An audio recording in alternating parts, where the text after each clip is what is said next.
Bismillahirrahmanirrahim. Assalamualaikum warahmatullahi wabarakatuh. Waalaikumsalam warahmatullahi wabarakatuh. Yang terhormat Ibu Kepala Sekolah SD Negeri Adi Mulia 02 dan yang saya hormati Bapak Ibu Dewan Guru SD Negeri Adi Mulia 02. Pertama-tama marilah kita panjatkan puji syukur atas kehadirat Allah Subhanahu wa taala sehingga pada siang hari ini kita dapat melaksanakan kegiatan diseminasi budaya positif dengan keadaan yang sehat walafiat. Dan tidak lupa marilah kita senantiasa junjungkan sholawat dan salam kepada junjungan kita Nabi Muhammad Sallallahu Alaihi Wasallam. Semoga syafaatnya tercurah kepada kita semua di akhir. Amin amin ya rabbal alamin.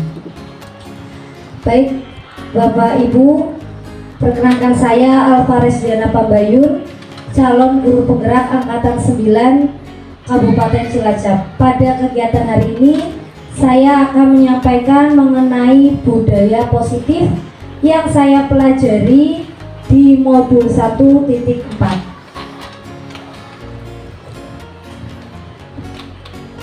Adapun konsep inti dari budaya positif yang pertama adalah disiplin positif, nilai-nilai kebijakan universal, kemudian kebutuhan dasar manusia, posisi kontrol guru, keyakinan kelas, dan segitiga restitusi.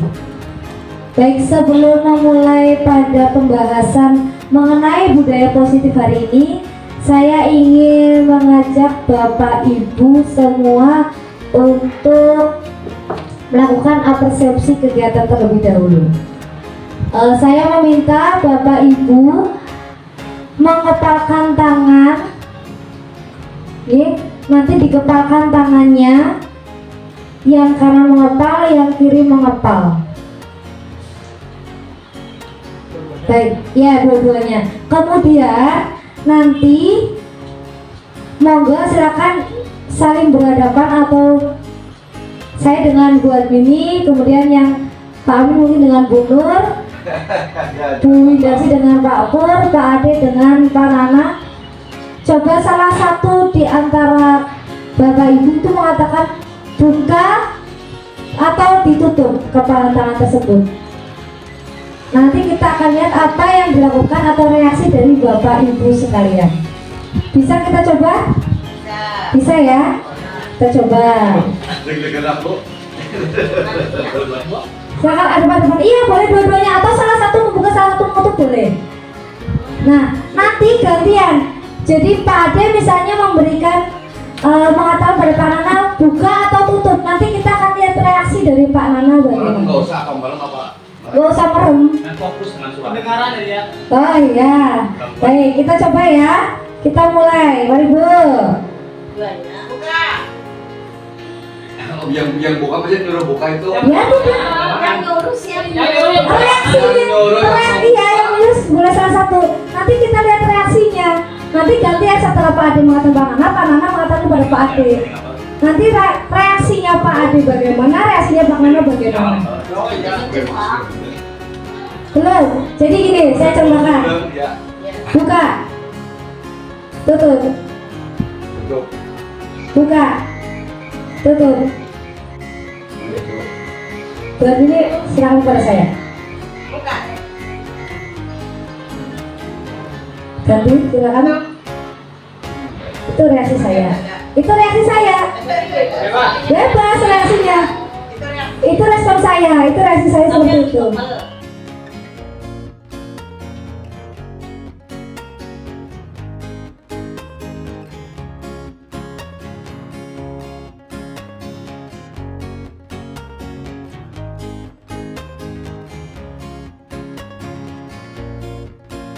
Ya, Bapak Ibu, yang tadi Bapak Ibu lakukan ada dua reaksi ya. Ada dua reaksi dari instruksi yang Bapak Ibu berikan. Ya kan, ada aksinya, ada reaksinya. Reaksinya berbeda. Ada yang tetap menutup tangannya, ada juga yang membuka tangannya. Nah, ini berkaitan dengan kontrol. Nah, Bapak Ibu, selama ini Jadi berkaitan dengan kontrol diri. Buka tutup tangannya tadi kita lihat itu berkaitan dengan kontrol diri. Kontrol diri pada diri kita sendiri. Nah, selama ini sering terjadi miskonsepsi mengenai teori kontrol pada diri guru. Yang pertama, guru itu memiliki keinginan untuk mengontrol muridnya. Jadi menginginkan bahwa muridnya itu harus mengikuti apa yang dikehendaki oleh gurunya. Kemudian yang kedua, bahwa semua penguatan positif efektif dan bermanfaat. Penguatan positif itu berupa bujukan.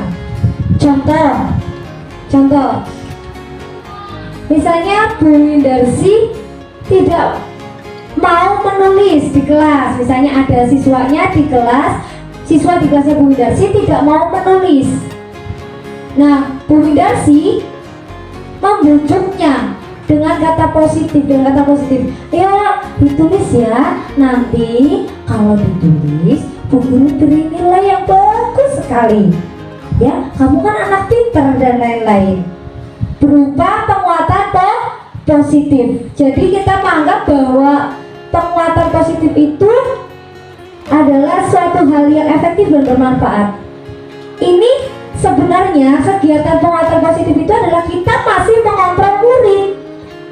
Itu masih dalam lingkup pengontrolan murid. Jadi guru itu masih mengontrol murid.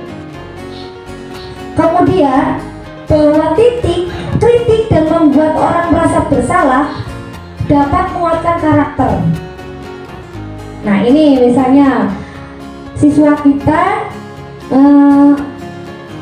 mengerjakan PR tapi salah semua misalnya, atau yang betul hanya satu. Loh, kok ini salah semua? Kamu belajar tidak tadi malam? Nah, kalau kamu nggak belajar kayak gini kan tuh jadi salah semua. Akhirnya siswa itu merasa bersalah. Dia memiliki rasa bersalah. Pemikiran kita ingin membuat bahwa siswa itu kalau kayak merasa bersalah akan merubah perilaku. Tapi kegiatan ini juga masih dalam lingkup mengontrol. Jadi masih menginginkan guru itu sebagai pengontrol muridnya. Terus yang keempat, orang dewasa memiliki hak untuk memaksa. Nah, ini yang sering terjadi. Gak boleh, gak bisa kayak gitu. Kita memaksakan kehendak kita kepada siswa kita. Nah, hal apa yang kita lakukan ini belum sesuai dengan filosofi Ki Hajar Dewantara, di mana pengajaran adalah bagian dari pendidikan, dan pendidikan itu adalah kegiatan menuntun segala aspek kekuatan pada diri peserta didik sesuai dengan kodrat alam dan kodrat zamannya untuk mencapai keselamatan dan kebahagiaan yang setinggi-tingginya. Kita belum menuntun, berarti kita masih memaksakan. Ketika kita masih mengontrol, itu kita masih memaksakan. Nah, pasti Bapak Ibu bingung loh, terus bagaimana ya? Terus kita harus bagaimana? Nah, hal ini akan berkaitan dengan nanti kegiatan disiplin positif yang akan kita lakukan. Menurut Stephen R. Covey, prinsip Center Leadership tahun 1991 menyampaikan bahwa bila kita ingin membuat kemajuan perlahan sedikit-sedikit, ubahlah sikap atau perilaku Anda. Namun bila kita ingin memperbaiki cara utama kita, maka kita perlu mengubah kerangka acuan kita. Ubahlah bagaimana Anda melihat dunia, bagaimana Anda berpikir tentang manusia. Ubahlah paradigma Anda, skema pemahaman dan penjelasan aspek-aspek tertentu tentang realistis. Jadi dari kontrol-kontrol yang kita lakukan tadi, kita itu harus mengubah. Pertama yang diubah itu apa? Dari diri kita dulu. Kalau kita ingin mengubah yang besar, berarti kita harus mengubah paradigmanya dulu. paradigma ini pernah saya sampaikan kemarin di diskusi mengenai visi guru penggerak. Salah satunya paradigma perubahan sekolah ya, menggunakan paradigma inquiry apresiatif. Nah, begini Bapak Ibu, yang kita lakukan itu adalah sebuah stimulus respon. Jadi kita itu memberikan stimulus rasaan kepada anak dan menginginkan respon dari anak. Sebenarnya kita menginginkan respon yang berubah dari anak.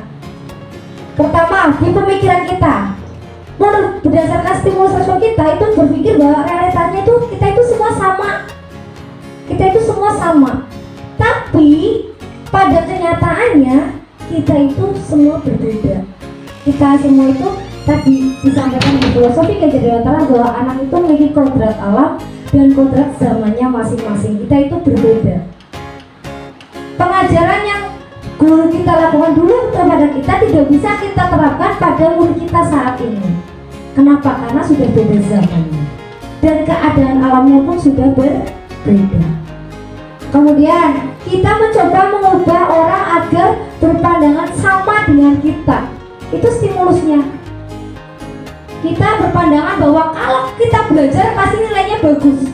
Kita akhirnya murid kita juga punya pandangan seperti itu. Tapi realitanya kita berusaha memahami pandangan orang lain tentang dunia. Kita harus juga memahami tentang bagaimana pandangan murid terhadap belajar. Itu contohnya. Kemudian ada semua orang melihat hal yang sama. Padahal setiap orang, bahkan setiap anak itu melihat sesuatu itu punya gambaran yang berbeda-beda. Kita mengatakan dengan belajar, kamu pasti dapat nilai bagus. Tapi kita nggak bisa melakukan itu lewat anak. Kenapa? Karena pandangan anak dan keadaan anak berbeda. Mohon maaf, anak yang mungkin belajar dengan kodrat alamnya mungkin dia sudah cerdas, dengan kodrat alamnya di lingkungan yang memang lingkungan yang positif belajar, mungkin dengan begitu akan meningkatkan nilainya. Tapi jika anak tersebut memiliki keadaan alam dan keadaan lingkungan yang berbeda, tentunya hasilnya juga akan berbeda. Nah, di situ ini gambar sedikit saja ya. Di situ di mana stimulus respon kita bergeser menjadi teori kontrol. Kita tidak bisa memaksakan kehendak kita terhadap siswa. Nah, kontrol di sini ini berkaitan dengan disiplin, Bapak Ibu, yang akan kita bahas ini. Kenapa? Tapi sebelumnya saya akan tanya dulu, Bapak Ibu, tentunya Bapak Ibu juga udah paham ya, sering mengatakan kalian harus disiplin. Nah, menurut Bapak Ibu itu disiplin itu apa? Taat. Taat. Bapak Ari taat, kemudian Pak Nana Tertib. Saya. Oke. Kalau disiplin itu dikaitkan dengan Membagi waktu. Baik, kemudian kalau Pak Nana membaginya bagi waktu, Bapak ada dan taat. Bapak Nana Melakukan sesuatu sesuai pada tempatnya. melakukan sesuatu sesuai pada tempatnya. Patuh pada aturan. Patuh pada aturan. Win, terhadap nilai-nilai yang dipercaya yang merupakan tanggung jawab. taat kepada nilai hidup saya yang merupakan tanggung jawabnya. Baik. Bagaimana yang lain? Semua jawabannya itu betul. Betul, nggak ada yang salah. Betul, tidak ada yang salah. Ya. Disiplin di sini itu berkaitan dengan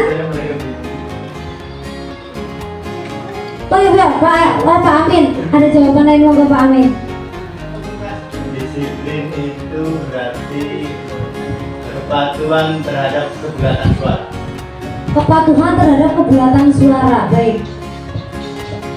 Bulat berarti ya. Luar biasa ini. Kepatuhan terhadap kebulatan suara. Berarti terhadap kesepakatan ya. Iya kan? Kebulatan suara itu berkaitan dengan kesepakatan.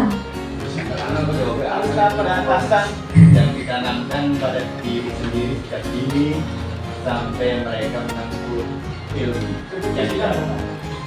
Ya, sejak dini sampai dengan Tak terhingga ya semuanya hayat. Baik. Jawaban Bapak Ibu tidak ada yang salah, tidak ada yang keliru. Biasanya yang tadi yang saya coba itu taat terhadap aturan. Ya, mematuhi aturan itu dikatakan disiplin kalau kita mematuhi aturan. Baik. Kata disiplin ini berasal dari akar kata yaitu disipo, atau sering disebut dengan kata murid atau pengikut. Untuk menjadi seorang murid atau pengikut, seorang harus paham betul alasan mengapa mereka mengikuti suatu aliran atau ajaran tertentu, sehingga motivasi yang terbangun adalah motivasi intrinsik, bukan ekstrinsik. Kemudian disiplin diri juga mempelajari bagaimana cara kita mengontrol diri dan bagaimana menguasai diri untuk lebih memilih tindakan yang mengacu pada nilai-nilai yang kita hargai. Tadi kata Bu Dasi, nilai-nilai yang kita percaya dengan tanggung jawab. Baik Bapak Ibu, jadi disiplin di sini sebenarnya adalah pengontrolan pada diri kita sendiri, kontrol diri terhadap nilai-nilai yang kita yakini. Kalau aturan itu tidak kita yakini, kita tidak akan melakukan hal tersebut. Ya, dan itu tidak bisa dikatakan orang itu tidak disiplin karena tidak meyakini apa yang ada. Jadi disiplin itu adalah kontrol pada diri kita sendiri mengenai nilai-nilai yang kita yakini. Dan nilai-nilai di sini adalah berkaitan dengan nilai-nilai kebajikan universal. Jadi sebagai seorang pendidik, tujuan kita adalah menciptakan anak-anak yang memiliki disiplin diri sehingga mereka bisa berperilaku dan mengacu pada nilai-nilai kebajikan universal dan memiliki motivasi intrinsik, bukan ekstrinsik. Jadi dari dalam dirinya sendiri, dia itu melakukan hal tersebut berdasarkan kontrol dirinya sendiri karena dia percaya, dia yakin dengan nilai-nilai yang kita terapkan. Contoh, berpakaian hari Senin harus memakai topi, dasi, kaos kaki putih, itu aturan.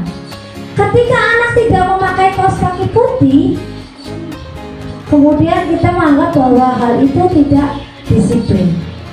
Sebenarnya bukan dia tidak disiplin, tapi anak tersebut belum meyakini bahwa memakai kaos kaki putih itu termasuk dalam suatu hal yang rapi, misalnya melakukan suatu hal yang disiplin, melakukan suatu hal yang dia yakini bahwa kalau pakai kaos kaki putih itu akan menjadi siswa yang baik. Jadi belum ada keyakinan dalam dirinya. Saya nggak pakai kaos kaki aja masih jadi anak pintar. Jadi belum memiliki keinginan bahwa berpakaian rapi juga termasuk dalam nilai-nilai kebajikan yang harus dia yakini.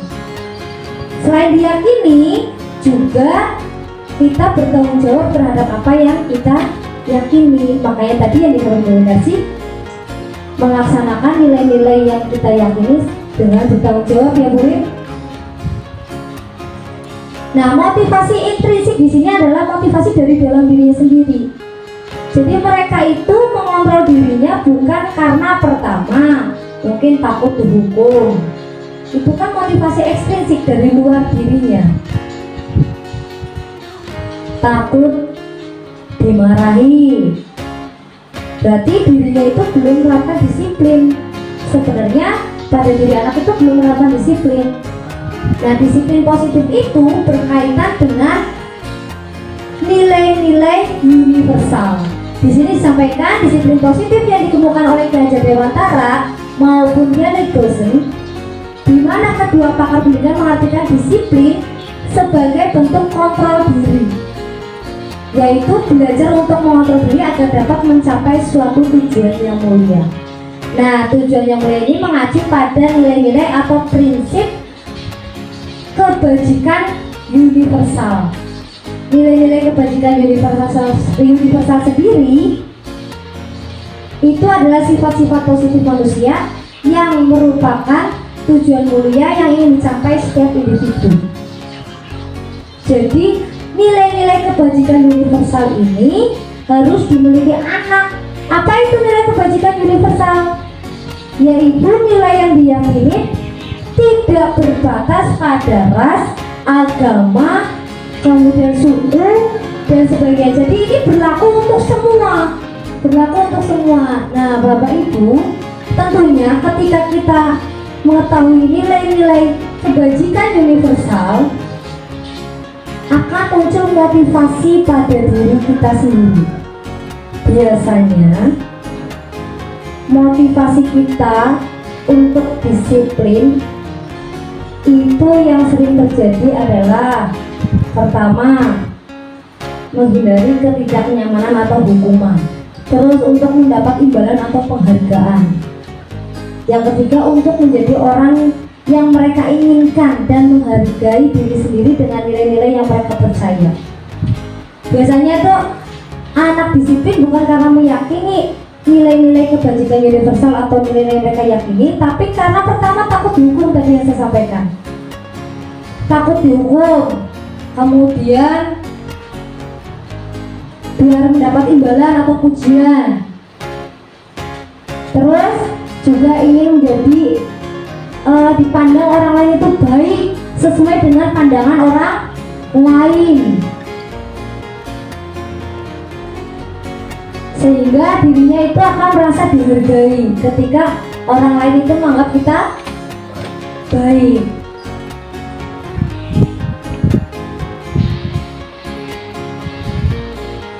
Nah, Bapak Ibu, hal tersebut berkaitan dengan teori hukuman, konsekuensi, dan restitusi. Jadi begini Bapak Ibu, ketika kita menerapkan disiplin pada anak, itu ada 3 hal atau 3 alasan yang bisa jadi anak itu jadikan dasar. Yang pertama adalah hukuman, kemudian konsekuensi, yang ketiga restitusi. Apa itu hukuman? Hukuman itu bersifat tidak terencana atau tiba-tiba. Biasanya ketika anak tidak mengerjakan PR, guru itu memberikan hukuman kepada anak. Dan nanti kamu ngepel kelas, nyapu kelas, dan atau kamu berdiri di depan. Itu biasanya hukuman. Atau ketika anak datang upacara tidak pakai topi, ini biasanya dilakukan di banyak sekolah, tidak pakai topi, tidak pakai dasi, tidak pakai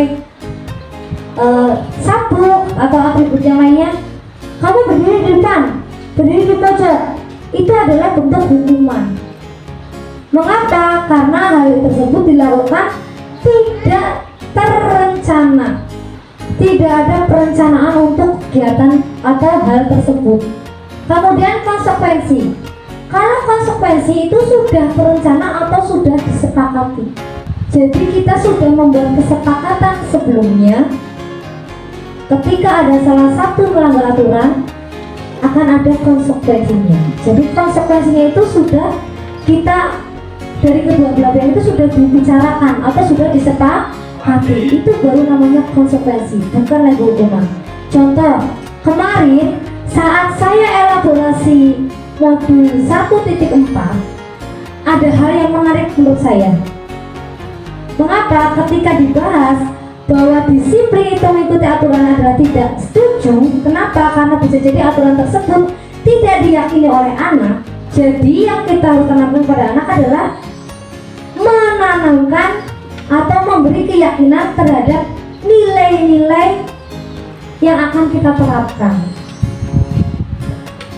Begini waktu elaborasi, jadi yang menarik itu ada salah satu guru SMA bertanya, kalau hukuman kan tidak boleh berupa fisik sekarang ya, hukuman berupa kekerasan verbal maupun kekerasan fisik itu tidak boleh. Tapi ada yang bertanya begini, Pak, bagaimana jika di sekolah semi militer. Biasanya ada hukuman yang push up atau lari. Itu kan sebuah hukuman karena mereka melanggar kedisiplinan di sekolah. Kemudian dijawab oleh instruktur saya begini, jadi yang mereka lakukan itu bukan hukuman tapi konsekuensi. Kenapa? Karena ketika mereka akan masuk ke sekolah semi militer tersebut, tentunya mereka sudah tahu dan sudah sepakat dengan aturan yang ada. Begitu. Jadi itu yang namanya konsekuensi, bukan lagi namanya hukuman. Mereka bukan menjalankan hukuman, tapi mereka sedang menjalankan konsekuensi dari perbuatan mereka sendiri. Begitu. Nah, yang terakhir adalah restitusi. Apa itu restitusi? Restitusi itu adalah proses menciptakan kondisi bagi murid untuk memperbaiki kesalahan mereka sehingga mereka bisa kembali kepada kelompok mereka dengan karakter yang lebih kuat. Jadi di sini itu ketika anak melanggar aturan atau tidak sesuai dengan nilai-nilai kebajikan universal yang ada, yang kita yakini, ini kita tidak memberikan hukuman atau konsekuensi, tapi lebih memberi pada penguatan karakter, memperbaiki proses, memperbaiki kesalahan, tapi dengan cara tidak menghukum ataupun tidak memberi konsekuensi, tapi lebih pada kepenguatan nilai. Nah, baik, contoh kasus begini. Contoh kasusnya begini ya, Bapak Ibu. Ini namanya restitusi. Sebenarnya ini akan dibahas oleh kita di segitiga restitusi nanti. Tapi saya beri gambaran terlebih dahulu. Saya contohkan rahasia. Rahasia itu ketika rahasia itu adalah misalnya anak yang pendiam, dia kurang punya banyak teman misalnya. Nah, di suatu hari rahasia itu mendengar teman-temannya membuat, kalau bahasa sekarang itu challenge. Apa yang akan kita lakukan selama pelajaran, tapi atau keisengan yang kita lakukan, tapi itu lucu, bisa membuat kita cara itu menghibur. Karena rahasia ini ingin temannya memperhatikannya, ya, temannya memperhatikannya, akhirnya rahasia memutuskan, gimana kalau nanti aku pelajaran, aku bolak-balik aja ke WC kalau Pak Guru masuk. Dan ternyata benar, saat pelajaran rahasia itu ketika Pak Guru masuk, rahasia izin ke belakang, padahal tidak ngapa-ngapain, nanti masuk lagi, selang berapa jam keluar lagi, izin lagi. Nah, teman-teman ini tentunya akan memperhatikan rahasia,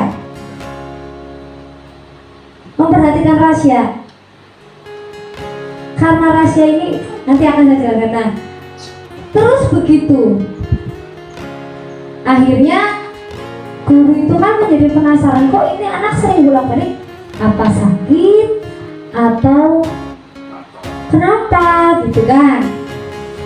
Nah, dipanggillah rahasia oleh Pak Ade, ditanya, tentunya ditanya dengan bahasa anak-anak ya, dimana bahasa kita itu tidak boleh menuduh atau langsung menghakimi. Mungkin jadi rahasia sedang istirahat ya, iya, rahasia udah jajan belum? Sudah. Ini saya gambarkan saya jadi rahasia dan guru nih.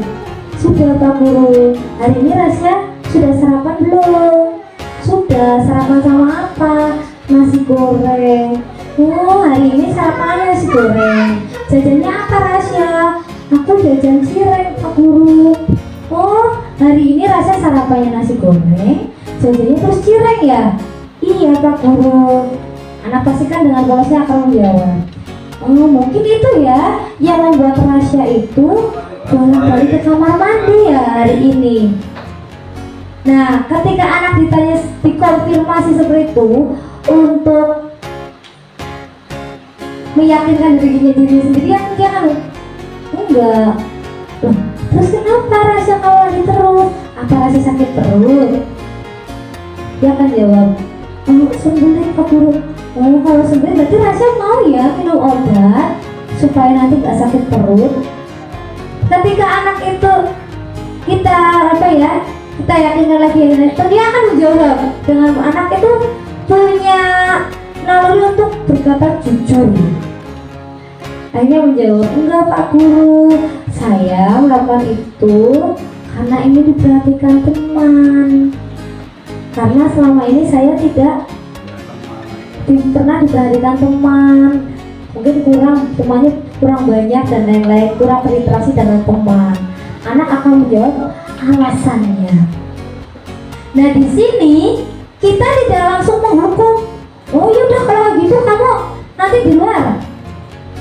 Bukan seperti itu. Justru hal seperti itu, jika anak itu menerima bahwa anak tersebut tidak salah, ya, dia akan menerima dengan hati yang lapang. Tapi jika nilai yang dia yakini bahwa apa yang dilakukan adalah untuk mendapatkan yang dia butuhkan, tentunya dia akan merasa tertekan atau bahkan tersinggung atau bahkan dendam kepada bapak ibu gurunya. Nah, dari sini kita akan tanya dulu, kira-kira menurut Rasya, kita tanyakan dulu hal yang dia yakini dulu. Dengan kegiatan yang Rasya lakukan ini benar atau salah, atau penting atau tidak, bermanfaat atau tidak. Jadi kita tanyakan dulu nilai yang anak tersebut yakini dulu. Ya, setelah itu baru kita mengarahkan anak tersebut menuju perbaikan nilai. Bisa jadi anak yang diyakini nilai yang diyakini anak itu keliru. Maka tugas-tugas dari guru adalah menuntun. Tadi kata Kak Jadiwantara, menuntun kembali anak, menuntun kembali keyakinan anak ke arah yang lebih baik. Gitu, sehingga ketika tentunya di sini kita juga selain anak dapat menemukan solusinya sendiri, kita juga bisa berikan gambaran solusi dari masalah yang sedang anak tersebut hadapi. Ini yang restitusi. Gambaran lengkapnya nanti akan ada di segitiga restitusi. Saya lanjutkan. Nah, hal-hal yang diyakini anak atau nilai-nilai yang diyakini anak ini berkaitan dengan keyakinan kelas. Bapak Ibu, sudah pernahkah Bapak Ibu membuat keyakinan kelas di kelas masing-masing? Belum. Selama ini kita hanya menempel aturan sekolah ya, aturan sekolah di kelas. Padahal mungkin aturan yang kita buat itu ada yang belum sesuai dengan apa yang anak yakini. Jadi keyakinan kelas itu berkaitan dengan nilai-nilai keselamatan atau kesehatan. Inilah yang kita sebut sebagai suatu keyakinan, yaitu nilai-nilai kebajikan universal yang disepakati secara tersirat dan tersurat, lepas dari latar belakang suku, negara, bahasa maupun agama. Jadi tidak memandang siapapun, tidak berpihak pada siapapun. Nilai ini berlaku untuk semua. Ini nanti berkaitan dengan keyakinan kelas. Kenapa? Akan adanya disiplin positif dari pertama yaitu kontrol diri, keyakinan nilai kebajikan universal, kemudian adanya keyakinan kelas. Jadi keyakinan kelas itu kesepakatan yang dibuat oleh guru dan siswa bersama-sama berdasarkan nilai-nilai yang mereka yakini bersama, sehingga kalau mereka yakin, mereka akan melaksanakan nilai-nilai tersebut yang biasanya dengan bahasa Melayu itu aturan tersebut. Bapak Ibu sudah pernah belum membuat seperti itu? Kalau saya sudah pernah di kelas 1 membuat kesepakatan kelas dan keyakinan kelas.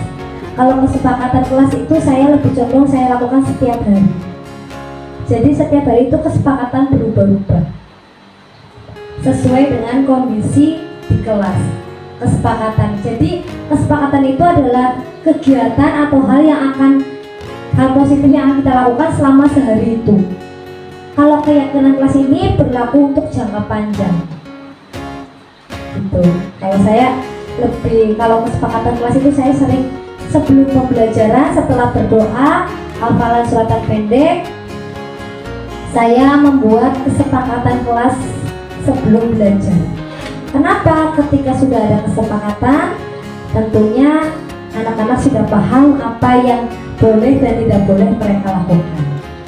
Kemudian keyakinan kelas ini lebih condong nanti pada nilai-nilai kebajikan universal yang harus mereka taati selama mereka di sekolah, tidak hanya di kelas. Untuk membentuk keyakinan sekolah atau keyakinan kelas, yang pertama kita ada hal-hal yang perlu kita lakukan, yaitu keyakinan kelas bersifat abstrak daripada peraturan yang lebih rinci dan konkret.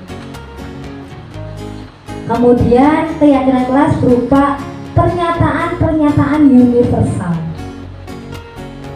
Pernyataan keyakinan kelas senantiasa dibuat dalam bentuk positif. Kemudian keyakinan kelas hendaknya tidak terlalu banyak sehingga mudah diingat dan dipahami oleh semua warga kelas. Keyakinan kelas sebaiknya sesuatu yang dapat diterapkan di lingkungan tersebut, menyesuaikan keadaan kelas masing-masing. Makanya keyakinan dan kesepakatan kelas setiap kelas itu berbeda-beda, tidak sama. Kemudian semua warga kelas hendaknya ikut berkontribusi dalam pembuatan keyakinan kelas lewat kegiatan curah pendapat. Kemudian kita bersedia meninjau kembali keyakinan kelas dari waktu ke waktu. Jadi Bapak Ibu, untuk membentuk suatu keyakinan kelas ada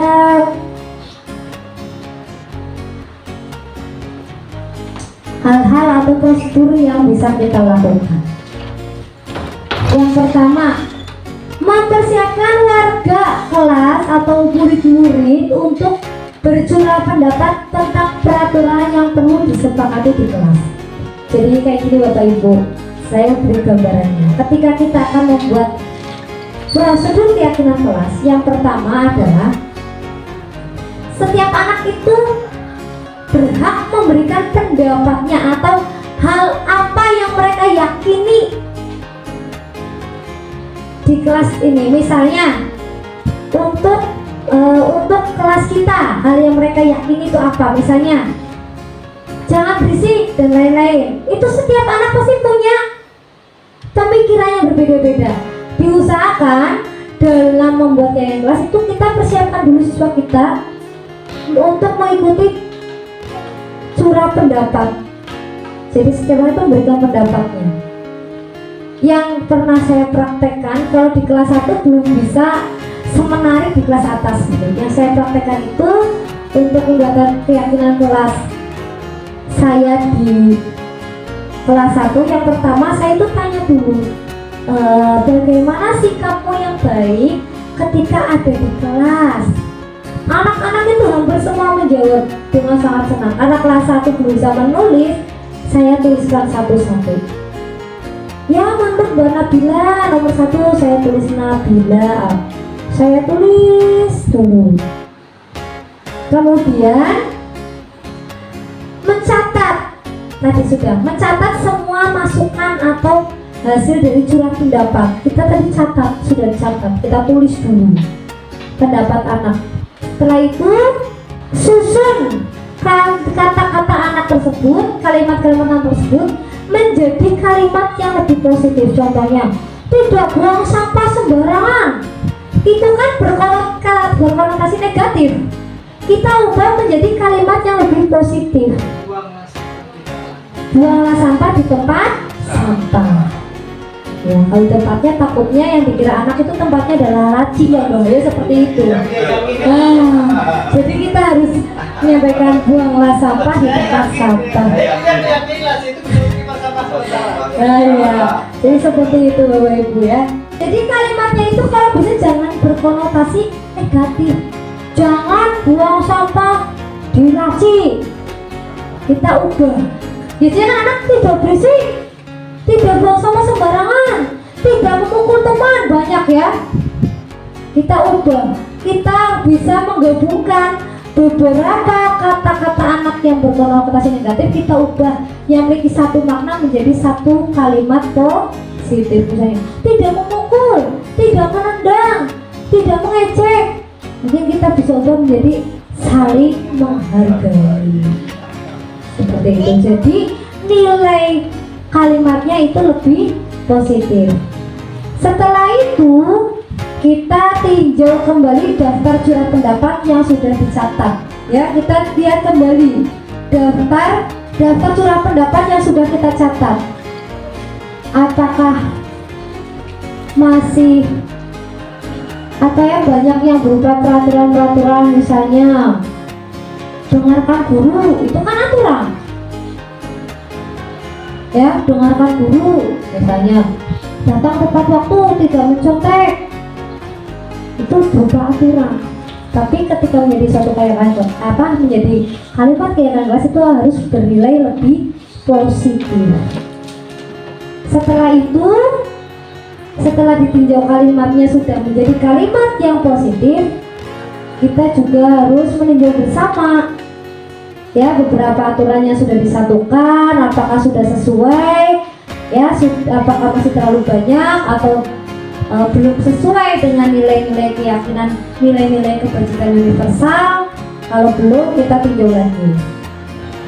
Setelah itu keyakinan kelas kita buat ya, secara tersirat kita sampaikan. Jadi keyakinan kelas kita ini ya, kita sampaikan kepada anak. Setelah tersirat kita sampaikan, maka kita buat secara tersurat, atau dibuat seperti poster, atau kita buat tempelan-tempelan yang tulisannya adalah tulisan keyakinan kelas kita.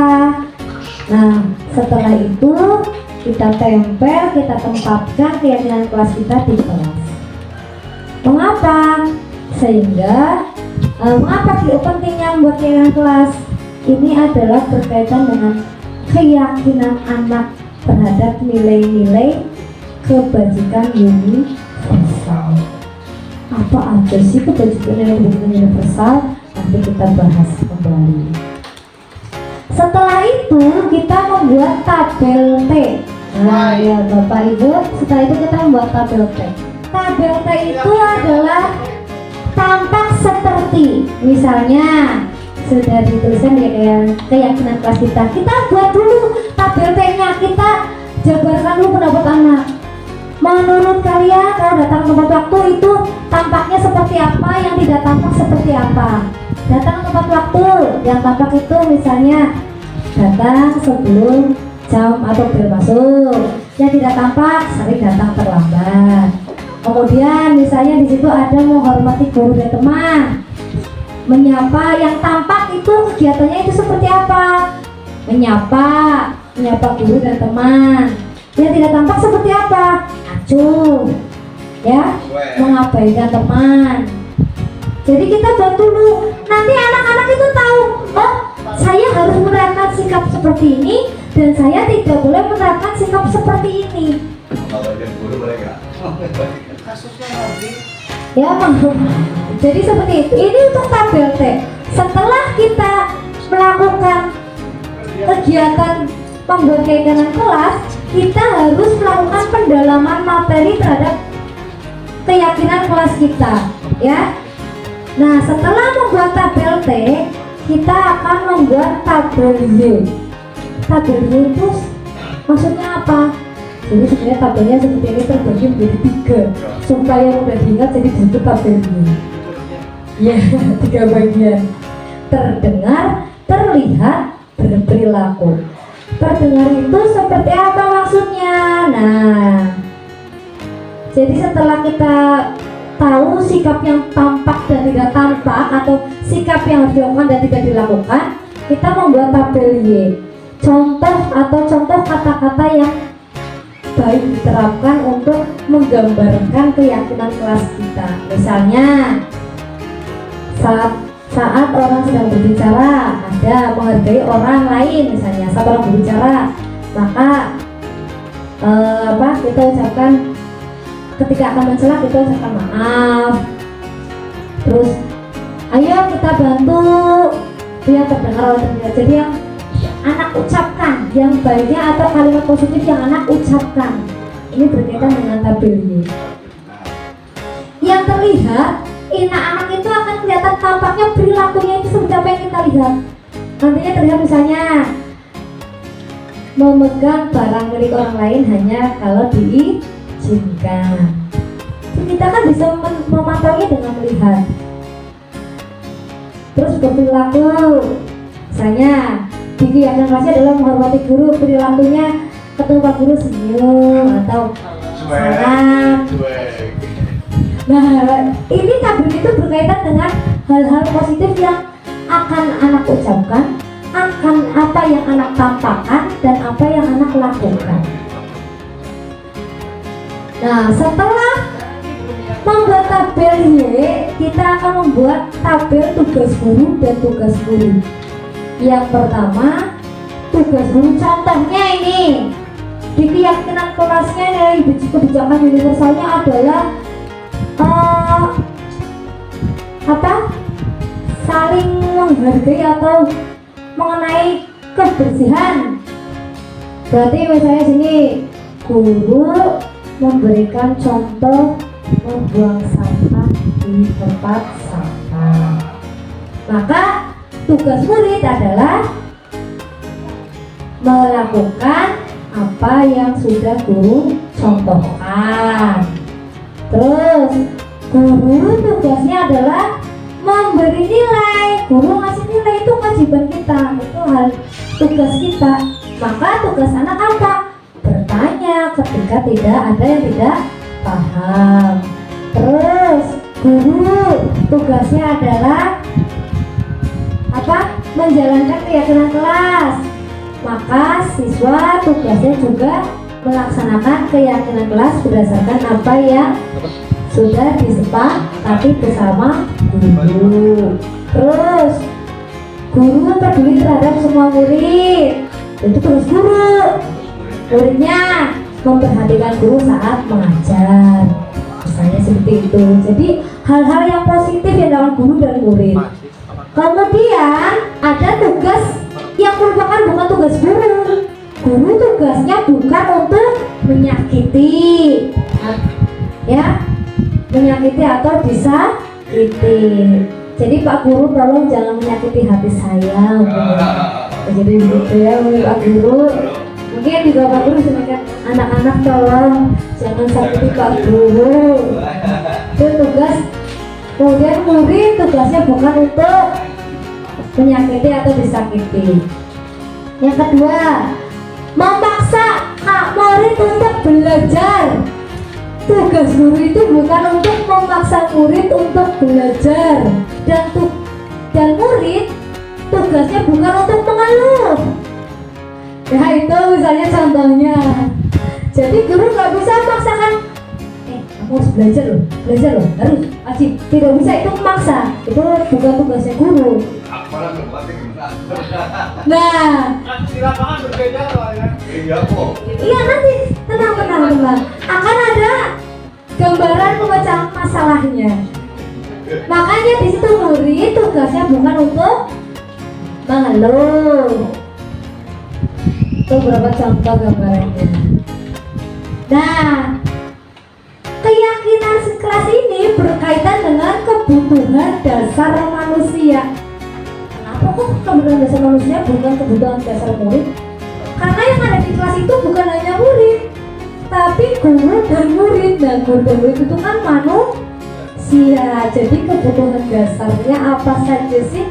Berdasarkan teori budaya positif pada modul 1.4, yang pertama adalah kebutuhan bertahan hidup. Kedua, kebutuhan kasih sayang dan rasa diterima. Yang ketiga, kebutuhan pengakuan atas kemampuan. Yang keempat, kebutuhan akan kebebasan.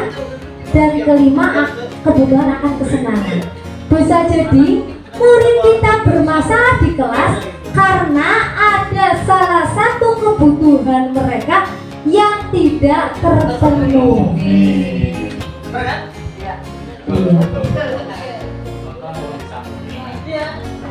Bertahan hidup, ini contoh ya. Contoh bertahan hidup. Bertahan hidup, misalnya Akbar sakit perut, ya, dia itu belum makan. Akbar sakit perut bisa lapar, dia merasa lapar, ya, karena gurunya sedang ada kepentingan di kantor. Akbar tanpa izin lari pergi begitu saja, lari ke warung, ya. Padahal di keyakinan kelasnya ada mengatakan jika ingin keluar masuk kelas saat pelajaran harus izin, tapi tanpa izin Akbar keluar lari ke warung cari kupang. Akhirnya Akbar melanggar keyakinan kelas. Kenapa? Karena ada salah satu kebutuhan dasarnya yang tidak terpenuhi. Dia lapar, sekali sakit perut kan untuk bertanya untuk harus makan. Itu contoh ringannya Bapak Ibu. Konteksnya apa bertanya? Bertahan, ya untuk mempertahankan kelangsungan hidupnya, bagaimana caranya itu bertahan hidup. Hanya kebutuhan dasar itu bertahan hidup konteksnya. Ya tidak, kan terlalu banyak ya. Tapi ini kan untuk konteks siswa yang ringan itu kan, misalnya dia tidak makan, bisa jadi dia sakit dan mengancam kehidupannya. Itu kan bertahan hidupnya bagaimana? Dia harus lari mencari makanan begitu. Kalau untuk konteks yang lebih tinggi lagi belum bisa kita terapkan di kelas sekolah dasar. Ini supaya mudah dipahami saja Bapak Ibu, makanya saya menggunakan contoh yang real, yang sering terjadi di sekolah. Terus kemudian nih Mas Erul, ya. Bawa pensil tiap hari. Nah misalnya Mas Erul itu sering sekali memukul temannya, ya. Mas Erul sering sekali memukul temannya, temannya dipukul, ya. Nah, Dia meyakini membela diri. ini, nah dari apa yang saya lakukan, tentunya ada hal kebutuhan. Misalnya Mas Erul tanpa sebab membuli temannya dengan cara memukul temannya, memukul tangan kah atau badan kah, ya, tanpa sebab yang diketahui. Itu bukan karena kadang-kadang anak kita nggak tahu kebutuhan anak apa yang tidak kita penuhi atau tidak terpenuhi. Dari sini kita akan bisa melihat, bisa jadi Erul melakukan itu karena membutuhkan pengakuan sehingga Erul melakukan hal tersebut, atau bisa jadi Erul tidak dapat kasih sayang atau diterima dari teman sehingga dia melampiaskannya dengan melanggar keyakinan kelas yang sudah disepakati atau dibuat. Nah, untuk menghadapi itu tentunya guru memiliki posisi kontrol. Guru itu memiliki posisi kontrol. Yang pertama, yang paling rendah, walaupun itu nomor 1 tapi ini paling rendah, Bapak Ibu. Posisi kontrol kita yang paling rendah adalah penghukum. Ini seperti zaman kolonial mungkin ya, penghukum. Ini adalah posisi kontrol yang paling rendah. Jadi ini contoh bahwa posisi kontrol kita sebagai penghukum. Contohnya seperti ini. Misalnya Akbar data aturan apa? Kesepakatan di kelas atau di sekolah bahwa sepatu harus berwarna hitam. Ya. Ketika datang Akbar pakai sepatunya warna merah. Kemudian oleh Pak Pur, Mas Akbar ini terus dihukum, copot sepatunya, nggak boleh pakai sepatu. Ganti ya, misalnya karena sudah siap, nggak mungkin ganti sepatu pulang. Sehari ini kamu nggak boleh pakai sepatu. Itu kita posisi menghukum. Kenapa tadi hukuman tidak terencana? Terus pembuat merasa bersalah. Misalnya Rifki ya. Jam kelas 6 lagi jam kosong.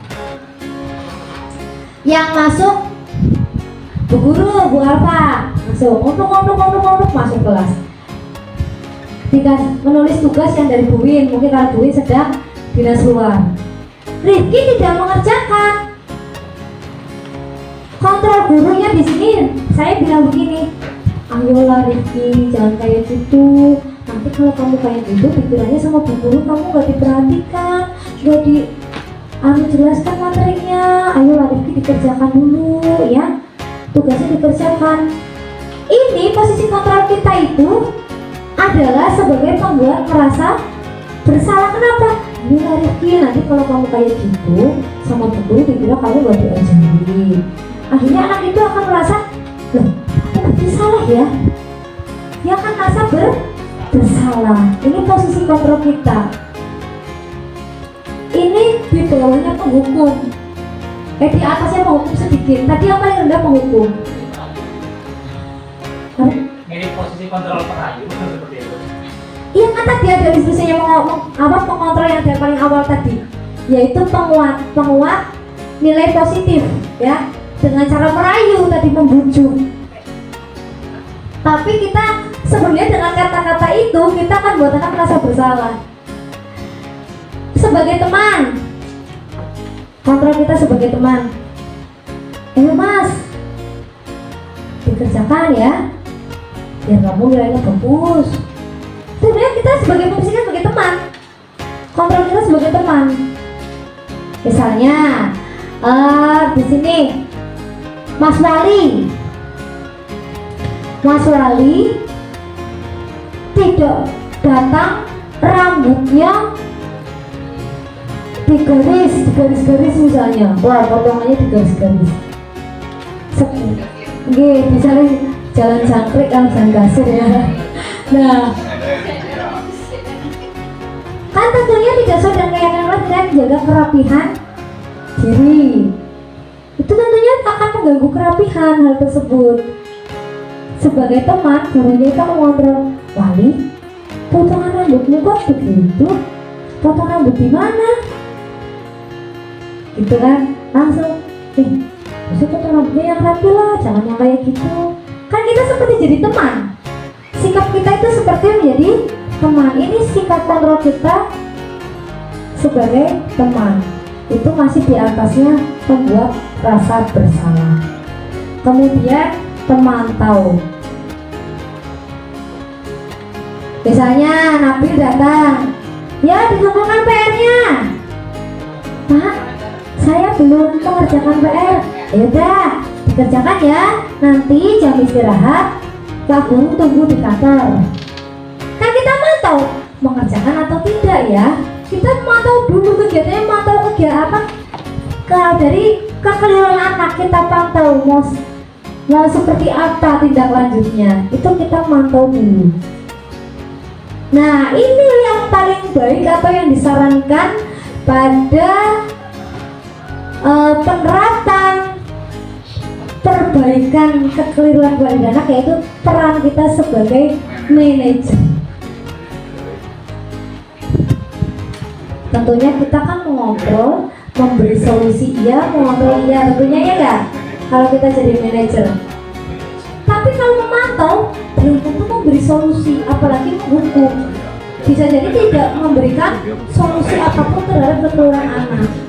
Nah, kalau di manajer itu kita selain sebagai pengontrol anak, kekeliruan anak, kita itu memberikan solusi terhadap kekeliruan anak, jalan keluar dari permasalahan anak. Ini yang diharapkan pada guru-guru saat ini. Nah, Bapak Ibu, posisi kontrol guru di sini ada identitas gagal atau ilmu gagal bergeser menjadi identitas berhasil atau sukses. Ya, akan saya zoom di sini. Ini saya akan contohkan satu saja. Kontrolnya sebagai penghukum. Kontrolnya sebagai penghukum berarti ini pada kegiatan ini pelaku kontrol negatif. Karena apa? Tidak dengan solusi tapi langsung menghakimi anak, mengharding, menunjuk-nunjuk, bahkan bisa jadi menyakiti. Itu ilmu hukum. Kemudian pembuat merasa bersalah, berceramah, menunjukkan kekecewaan mendalam. Ayolah Rifki, jangan begitu, kamu gak kasihan sama Bu Guru. Nah misalnya itu sebenarnya kita itu sudah memberikan menunjukkan kekecewaan kita sebenarnya, bukan memohon tapi menunjukkan kekecewaan kita. Nah hal tersebut sebenarnya punya dampak jangka panjang yang luar biasa. Kemudian berperilaku kontrapositif, yaitu menjadi teman, membuat alasan-alasan untuk muridnya, misalnya bertanya atau seperti tadi mengajak ngobrol dulu, terus pemantau, menghitung atau mengukur seberapa banyak dan seberapa jauh dia akan melakukan kegiatan indisipliner. Jadi tidak disiplinnya itu dia akan memantau dulu. Setelah mantau dia akan melakukan, baru akan melakukan tindak lanjut selanjutnya, tindakan selanjutnya. Tapi yang diharapkan supaya anak itu mendapat motivasi intrinsik. Saya berikan contoh dulu. Kenapa ini masuk dalam motivasi eksternal?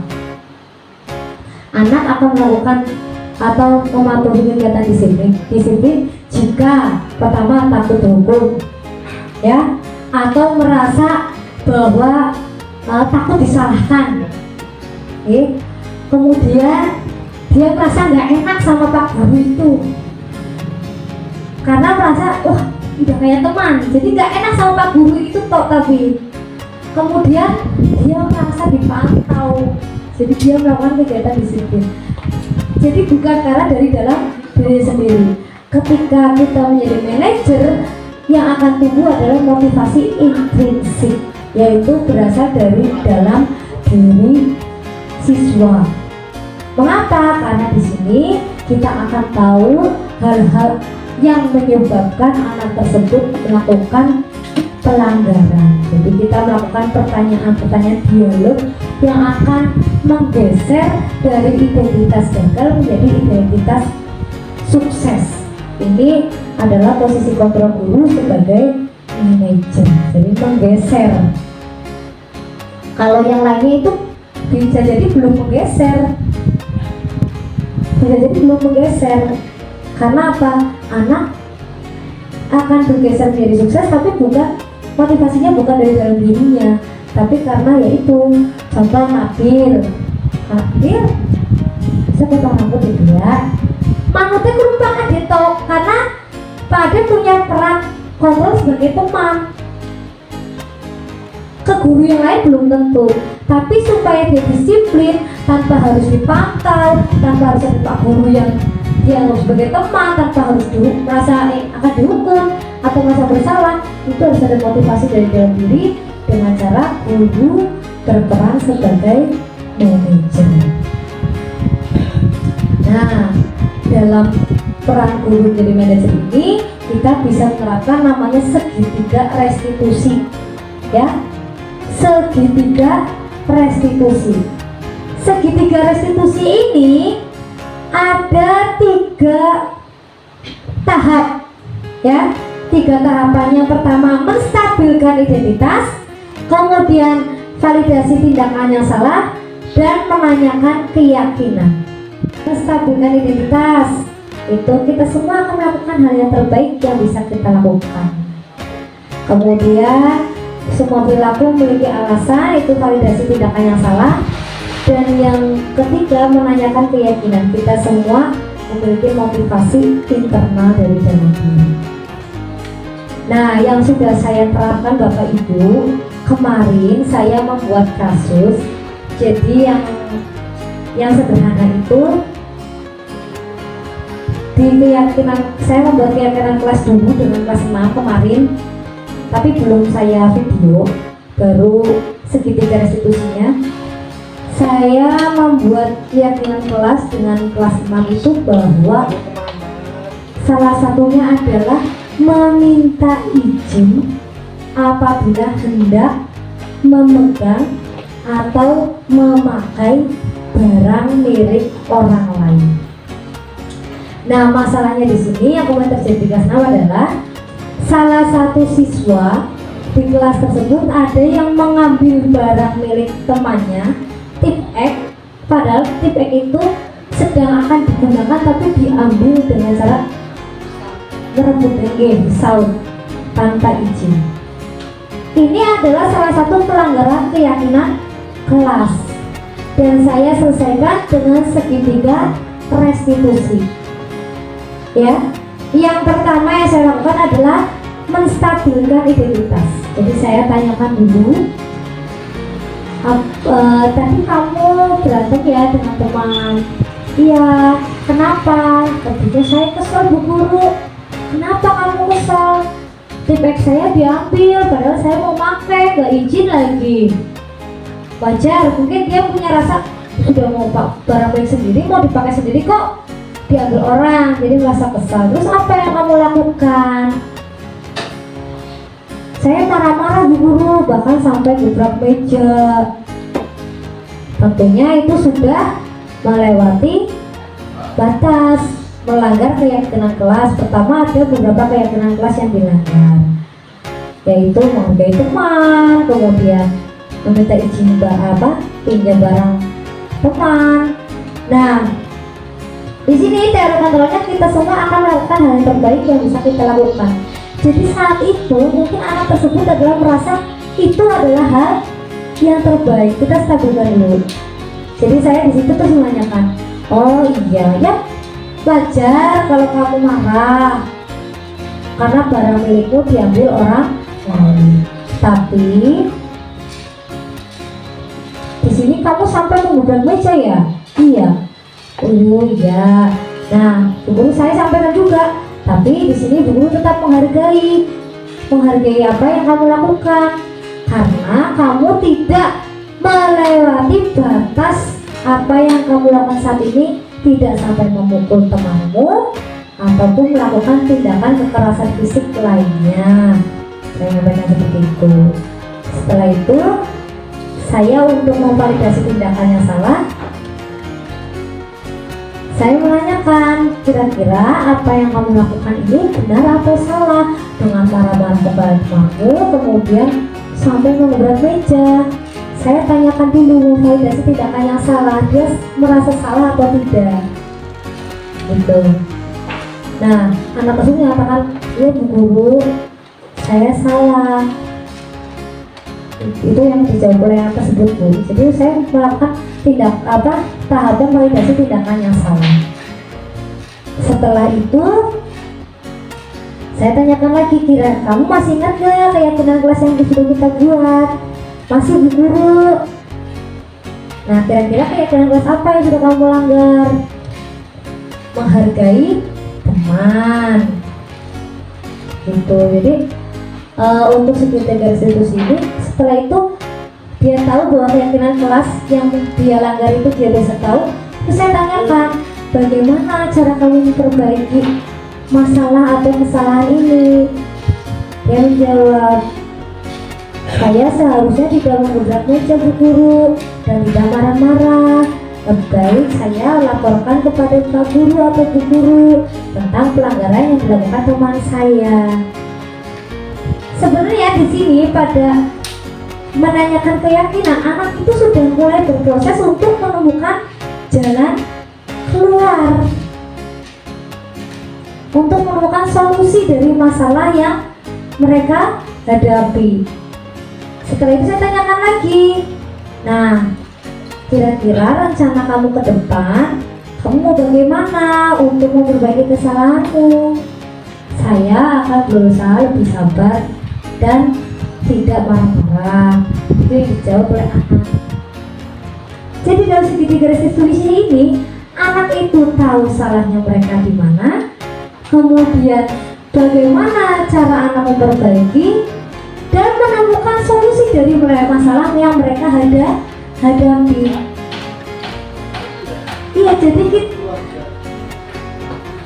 kita di sini tuh bukan untuk menghukum, membuat anak merasa bersalah dan lain-lain. Jadi justru pada segitiga restitusi ini kita menyelesaikan masalah dengan mengajak anak atau menuntun anak untuk menemukan solusinya dengan keyakinan nilai-nilai kebajikan universal yang mereka yakini sendiri dari dalam hatinya. Begitu Bapak Ibu. Sebenarnya materi ini masih sangat banyak dan begitu menarik jika Bapak Ibu kita pelajari bersama. Kurang rasanya waktu 1 jam atau 2 jam, karena materi ini berkaitan dengan kegiatan kita di sekolah. Betul. Terus ada tambahan Bapak Ibu berkaitan dengan hukuman. Nah Bapak Ibu, penghargaan juga bisa menjadi hukuman, dihukum oleh penghargaan. Kita semua, bahkan saya sendiri pernah melakukan hal ini. Anak, kamu pintar sini, yang bisa jawab. Bu guru kasih permen. Nah, sini, hari ini kalau kamu soleh, bu guru berikan es krim. Atau, nah pinter, kamu hari ini pintar nih, bu guru kasih. Nah, iya Bapak Ibu, betul. Tadi kata Tuman, kata Pak Pur. Penghargaan itu bisa menjadi motivasi, bisa juga menjadi hukuman bagi guru maupun bagi siswa, terutama bagi siswa. Ya, ketika kita memberikan penghargaan berupa materi, maka anak akan memperbaiki diri, ya, melalui motivasi eksternal, ekstrinsik mereka, bukan dari dalam diri mereka. Mereka memperbaiki diri untuk mendapat hadiah, mendapat permen, mendapat piala, mendapat piagam, dan lain-lain. Sehingga untuk meminimalisir hal tersebut, kita harus benar-benar bijaksana dalam memberikan penghargaan terhadap anak. Karena apabila dihukum oleh penghargaan ini, jangka luka dalam hatinya itu cukup lama, bisa jadi menyakiti perasaan, bahkan bisa merusak hukuman. Ya, baik Bapak Ibu, mungkin itu yang dapat saya sampaikan. Silakan apabila ada pertanyaan, saya memberikan waktu kepada Bapak Ibu. Kalau akan bertanya misalnya mengenai apa yang telah saya sampaikan atau ada yang kurang jelas, monggo bisa saya jelaskan kembali. Dan apabila nanti jawaban saya kurang maksimal, saya akan mencari jawaban, karena udah saya ada gurunya, jadi bisa saya tanyakan kepada Bapak Ibu guru saya. Silakan Bapak Ibu. Bapak Ibu.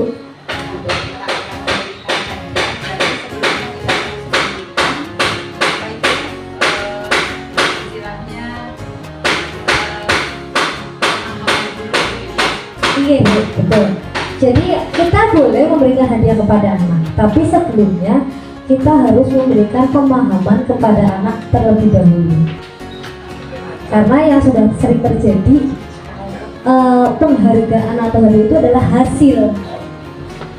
Sebenarnya yang diharapkan oleh Bapak Ibu guru di sini memberi hadiah adalah sebagai bentuk motivasi.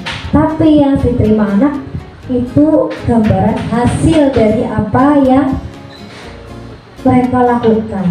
Nah, ini yang perlu diluruskan. Jadi jangan sampai penghargaan dinilai sebagai hasil, sebagai tujuan. Penghargaan itu dinilai sebagai tujuan untuk anak. Jadi kita harus memberi pemahaman bahwa penghargaan itu adalah suatu bentuk motivasi atau apresiasi saja dari Bapak Ibu guru terhadap siswa. Yang sering terjadi kan juara ranking 1, 2, 3 dapat piala, Padahal ranking 3 dan ranking 4 selisihnya hanya 0,5 misalnya. Itu akan menjadi pukulan bahkan hukuman yang sangat berat bagi yang ranking 4. Ya. Karena apa? Karena itu anak itu berpikir bahwa hadiah itu bukan apresiasi tapi hasil dari pekerjaan mereka, padahal penghargaan itu adalah sebentuk apresiasi kita terhadap apa yang sudah anak-anak lakukan, proses anak-anak. Begitu Bapak Ibu. Mungkin ada pertanyaan yang lain? Sudah cukup Bapak Ibu? Oke, cukup. Kalau sudah cukup, saya ucapkan terima kasih. Demikian yang dapat saya sampaikan mengenai budaya positif di sekolah. Jadi untuk menanamkan disiplin positif di sekolah kita harus memulai dari diri kita masing-masing. Ya, kita tidak bisa mengontrol orang lain. Kenapa? Karena hanya diri mereka sendiri yang bisa mengontrol diri.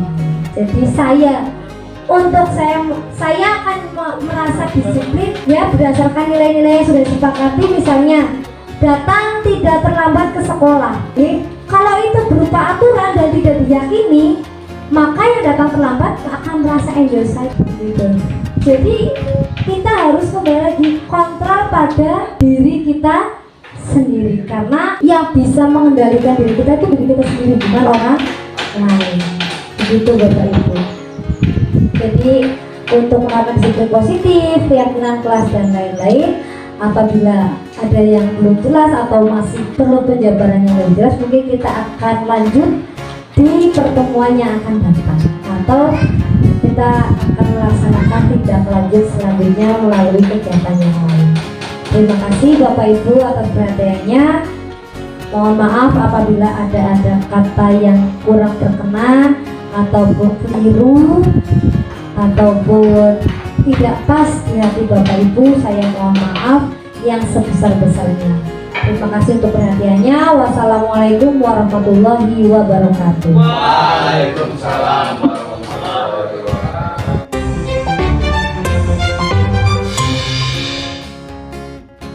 Assalamualaikum warahmatullahi wabarakatuh.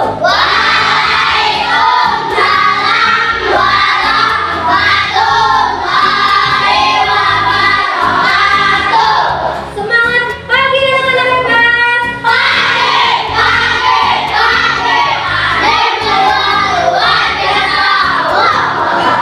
Bagaimana keadaan teman-teman hari ini? Alhamdulillah.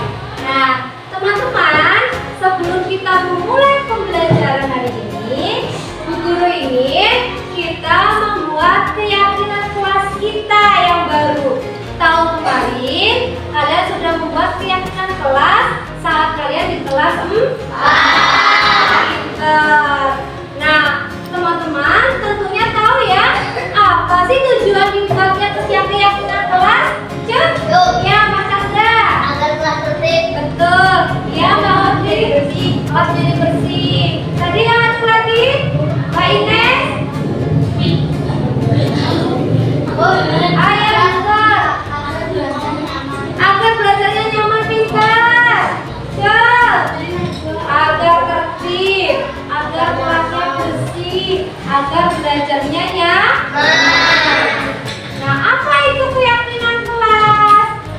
Jadi, teman-teman, keyakinan kelas itu adalah nilai-nilai yang kita yakini bahwa kalau kita melakukan hal tersebut adalah tindakan yang mulia. Nah, sekarang Bu Guru punya stiker. Nanti akan Bu Guru bagikan. Menurut teman-teman, kalian tuliskan apa saja nilai-nilai yang baik yang ingin teman-teman lakukan untuk kelas kita, supaya kelas kita menjadi lebih baik, lebih tertib, pembelajaran jadi lebih baik. Jelas? Ada pertanyaan? Tidak. Kalau tidak, Bu Guru akan bagi satu-satu. Bu Guru minta tolong kepada Mas Guntur dibagi untuk kelompok yang putra Mas Guntur. Tolong.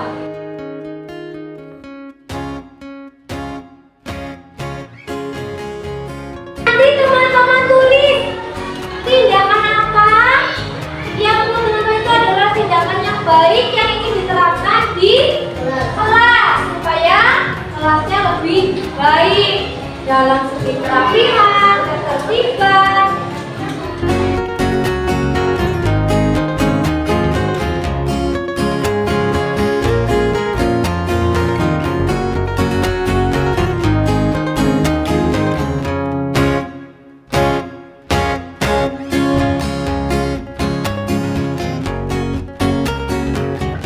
Boleh yang sudah selesai ditempel, maksudnya depan ditempel di sini. Di kotak keyakinan kelas, silakan maju. Ya, Mbak Ines silakan. Kalau sudah ditempel Mbak Ines. Kita, tempel.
Teman-teman, silakan bacakan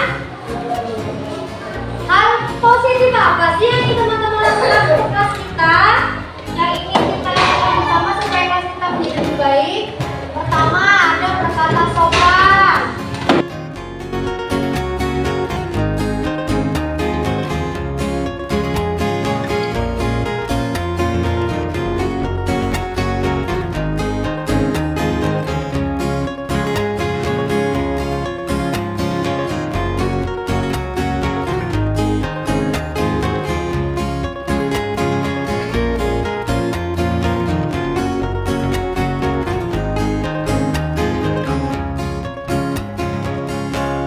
Nah, baik.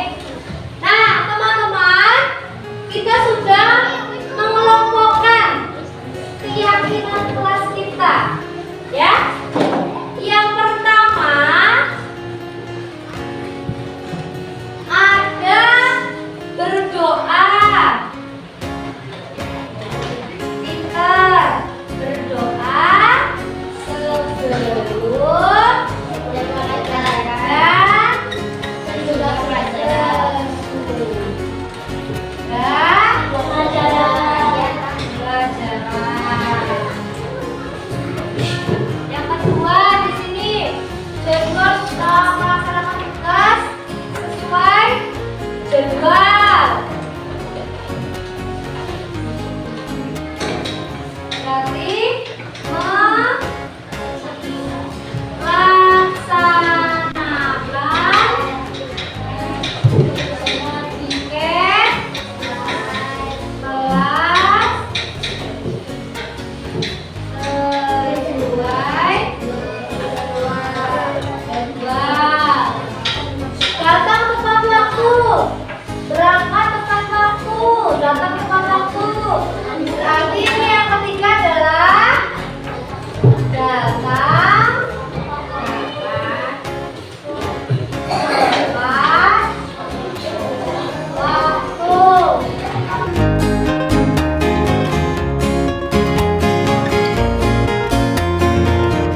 Berarti nilai kebalikannya adalah ya bertakwa atau keagamaan. Atau religius, pintar. Yang kedua, melaksanakan tugas sesuai jadwal, datang tepat waktu, berarti disiplin. Betul.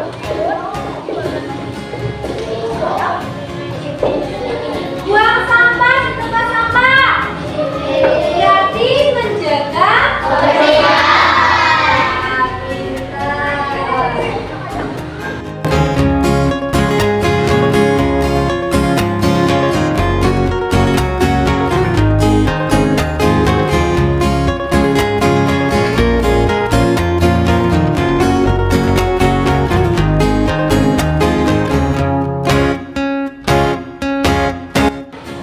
Pintar. Kita sudah melaksanakan 6 nilai kebajikan.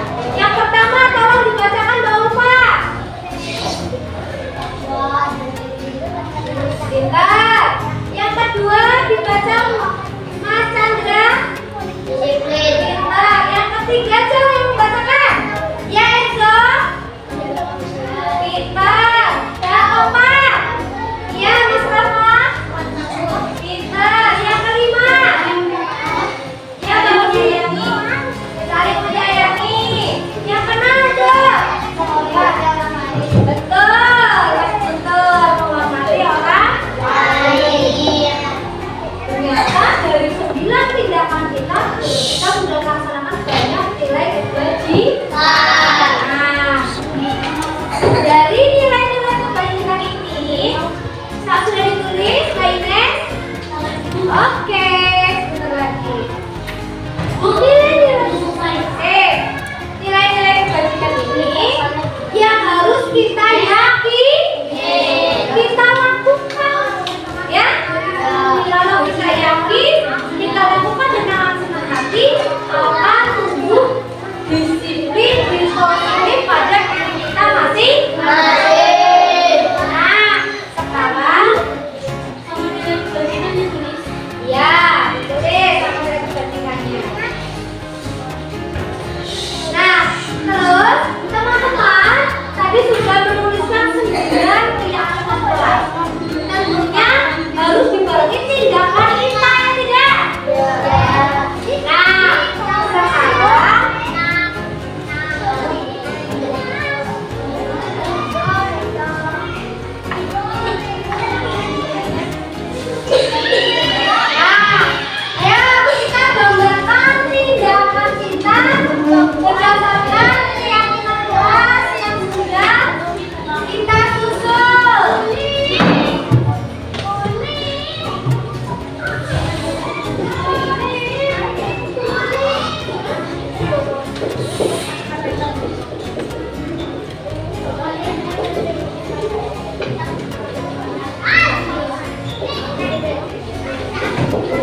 sudah tahu peran kita sudah tahu keyakinan kita sudah tahu apa yang harus kita lakukan, apa yang harus kita hindari.